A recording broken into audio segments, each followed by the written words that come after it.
இப்போ வந்து நாங்கள் எங்கள் ஊருக்கு பக்கத்தில் வடலூருக்கு பக்கத்தில் கண்ணுத்தோப்புன்ற ஒரு ஊரில் ஒரு சம்பவம் நடந்தது. அதை பற்றி தான் நான் பேச வரேன் இன்றைக்கி. யாரையும் குறிப்பிட்டுலாம் நான் பேசலை, இருந்தாலும் மன கஷ்டத்தினால நான் பேசுகிறேன். இப்போ வந்து யாருமே வந்து சொந்த புருஷன் மேலே பாசத்தை வைங்க, அடுத்தவங்க மேலே பாசத்தையோ இல்லை பந்தத்தையோ இல்லை கஷ்டத்தையோ எதுவுமே வந்து பகிர்ந்துக்காதீங்க. எந்த கஷ்டமாக இருந்தாலும் எந்த ஒரு இதாக இருந்தாலும் புருஷங்கிட்ட பேசுங்க. அடுத்தவங்ககிட்ட பேசினா இப்படி தான் ஆபத்தில் முடியும். அந்த பொண்ணு வந்து அவன் கல்யாணம் ஆனவனா ஆகாதவனா அது தெரியவில்லை, ஆனால் கல்யாணம் ஆகாதவன் தான் பேசிக்கிறாங்க. அந்த பொண்ணு வந்து அவங்க கூட ஏதோ பேச்சுவார்த்தையிலேருந்து பகிர்ந்துக்கிட்டு அவங்க பொண்ணு ஏதோ சென்னையில் படிக்கிறாங்க. சென்னையிலேருந்து வர வழியில் எங்கே இறங்குனாங்களோ என்ன பண்ணாங்கன்னு தெரியல. அந்த கண்ணுத்தோப்பு ஆற்றுல இன்னும் 2 பேருக்குள்ளேயே வாக்குவாதம் என்ன நடந்தது, என்ன பேச்சுவார்த்தைன்னு தெரியல. கழுத்து அறுத்து மணலுக்குள்ளே சீசி போசிட்டான். இப்போ வந்து 2 குடும்பமும் கஷ்டப்படுது. எப்படின்னா அந்த பொண்ணோட குடும்பம் கஷ்டப்படுது, இந்த ஆளோட குடும்பமும் கஷ்டப்படுது. அப்படி ஏன் கஷ்டப்படுத்துறீங்க இருக்கிறவங்களெல்லாம்? நீ எதாக இருந்தாலும் ஷேர் பண்ணிக்கலாம், புருஷங்கிட்ட ஷேர் பண்ணிங்க, ஆனால் அடுத்தவங்ககிட்ட ஷேர் பண்ணிக்காதீங்க. இது எல்லாருக்குமே நான் சொல்கிறேன், தயவுசெய்து சொல்கிறேன். பொம்பளைங்களுக்கு அடுத்தவங்க கூட பகிர்ந்துக்காதீங்க எதையுமே. அடுத்தவங்க கூட போகாதீங்க நம்பி. தான் புருஷன் கூட உங்களுக்கு என்ன வேணுமோ தான் புருஷனை கேளுங்க, புருஷன் கூட போங்க. அடுத்த புருஷன் கூட போகாதீங்க. அடுத்த புருஷனை நம்பி எதுவும் இறங்காதீங்க. இன்றைக்கி பாருங்கள், உங்கள் பிள்ளைகளும் கஷ்டப்படுது, அவங்க பிள்ளைங்களும் கஷ்டப்படுது. இது ரொம்ப கஷ்டம் இல்லை? 2 பிள்ளைங்க, 2 வீட்டு குடும்பத்து பிள்ளைங்களும் கஷ்டப்படுது. இது ஏன் நமக்கு எதோ இருக்குதோ இல்லையோ நம்ம புருஷனோட நம்ம ஷேர் பண்ணிக்கிட்டு நம்ம பட்னியாக இருந்தாலும் வீட்டில் இருந்துக்குங்க. மற்றவங்க கூட நம்பிலாம் போகாதீங்க, தயவுசெய்து சொல்கிறேன். அடுத்தவங்கள அவங்க கூட போயிட்டு அப்படி செஞ்சாங்க இப்படி செஞ்சாங்கன்னு குறையும் சொல்லாதீங்க.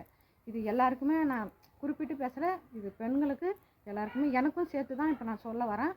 எந்த பெண்களாக இருந்தாலும் புருஷன்கிட்ட ஷேர் பண்ணி நல்ல மாதிரியாக நடந்துங்க.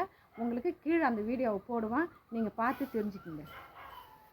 தமிழ்நாட்டில் அடுத்தடுத்து மனசை பதற வைக்கக்கூடிய சம்பவம் நடந்துட்டு இருக்கு. ஒரு பொண்ணு கழுத்தறுக்கப்பட்டு முகம் சிதைக்கப்பட்டு கொடூரமாக கொலை செய்யப்பட்டு புதைக்கப்பட்டிருக்காங்க. இப்படி ஒரு கொடூரமான சம்பவம் எங்க நடந்துச்சுன்னு பார்த்தீங்கன்னா, கடலூர் மாவட்டம் வடலூர் கண்ணுத்தோப்பு பாலம் பக்கத்தில் அங்கே நடக்கிற சாலை விரிவாக்க வேலைக்காக கொட்டி வச்சிருந்த மண்ணுக்குள்ள ஒரு பொண்ணோட உடல் அரையும் குறையுமா புதைக்கப்பட்டிருக்கு. அவங்களோட முகமும் காலும் லேசா வெளியே தெரிஞ்சதை பார்த்து அதிர்ச்சியான மக்கள் போலீஸ்க்கு தகவல் தெரிவிக்கிறாங்க. போலீஸ் உடலை கைப்பற்றி பார்க்கும்போது அந்த பொண்ணு மேல இருந்த அத்தனை தங்க நகையும் அப்படியே இருந்திருக்கு. இது நகைக்காக வழிப்பறி திருடங்க பண்ண கொலை இல்லைன்னு முடிவாகுது. அப்ப அந்த உடலை போஸ்ட்மார்ட்டத்துக்கு அனுப்புறப்ப அவங்க கையில கண்ணன் அப்படின்னு பச்சை குத்தி இருந்ததை வச்சு கணவர் பேரையும் அந்த பொண்ணோட பேரு மஞ்சுளா அப்படிங்கறதையும் போலீஸ் கண்டுபிடிக்கிறாங்க. கொஞ்சம் டீப்பா இறங்கி விசாரிக்கிறப்ப தான் பல திடுக்கிடும் தகவல் வெளியாகுது. இந்த மஞ்சுளாவோட வீட்டுக்காரர் ஒரு மளிகை கடை வச்சிருக்காரு. அந்த கடைக்கு அடிக்கடி பொருள் வாங்க வர்ற சம்பத் அப்படிங்கிற ஒரு மீன் வியாபாரிக்கும் மஞ்சுளாவுக்கும் கள்ளக்காதல் இருந்திருக்கு. இதை தெரிஞ்சுக்கிட்ட கணவர் கடையை மூடிட்டு வேற ஏரியாவுக்கு குடி போயிருக்காரு. அப்ப வெளியூர்ல தங்கி படிக்கிற பொண்ணை பார்க்க சென்னைக்கு போயிட்டு திரும்பி வந்த மஞ்சுளா வர்ற வழியில சம்பத்தை பார்த்து அவனோட பைக்ல வடலூர் போயிருக்காங்க. அப்ப பாலத்துக்கிட்ட நின்று பேசும்போது என்னைய கல்யாணம் பண்ணிக்கணும் அந்த அம்மா கேட்க அந்த ஆள் அதுக்கு சம்மதிக்கல. 2 பேருக்கு வாக்குவாதம் வந்திருக்கு. உடனே அந்த சம்பத்து மீன் வெட்டுற கத்தியாலேயே மஞ்சுளாவை கொடூரமா கழுத்தறுத்து கொலை செஞ்சிருக்கான். அடையாளம் தெரியக்கூடாதுன்னு முகத்தை கல்லால நசுக்கி ஓரமா இருந்த மண் குவிலுக்குள்ள அரையும் குறையமா புதைச்சிட்டு போயிருக்கா. இப்ப போலீஸ் அந்த கொடூரமான மீன் வியாபாரி சம்பத்தை அரெஸ்ட் பண்ணிட்டாங்க. ஒரு தவறான உறவு ஒரு மனுஷனோட வாழ்க்கையை எந்த அளவுக்கு விபரீதத்தில் கொண்டு போய் முடிக்கும் அப்படிங்கிறதுக்கு இந்த சம்பவமே ஒரு பெரிய உதாரணம். நமக்குன்னு ஒரு குடும்பம், நம்மளை நம்பி இருக்கிற உறவுகள் இருக்கும்போது அவங்களுக்கு துரோகம் செஞ்சுட்டு தவறான பாதையில போனா அதுக்கு கிடைக்கிற விலை இப்படி கொடூரமான முடிவாக தான் இருக்கும். ஸோ இனிமேலாவது திருந்திக்கோங்க பெண்களே.